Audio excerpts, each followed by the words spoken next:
Ako si Aboy at ito ang aking 82 Mugs Project. Mug number 11, Bataan. Para sa Bataan leg ng ating 82 Mugs Project, ipapasyal namin kayo sa Mariveles, Bataan. Specifically dito sa Camaya Coast.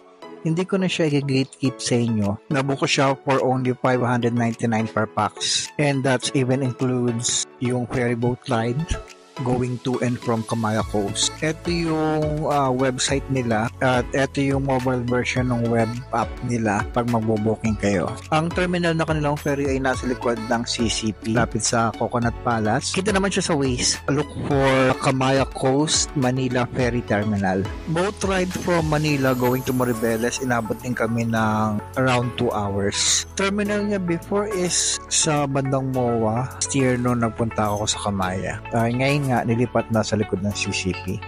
So ito na nga, after almost 2 hours narating na rin namin ang Camaya Coast. Pakita ko sa inyo yung mga water activities at saka yung mga amenities na pwedeng gawin dito sa Camaya Coast.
Okay, so hanggang dito na lang muna para sa ating Bataan Province Adventure.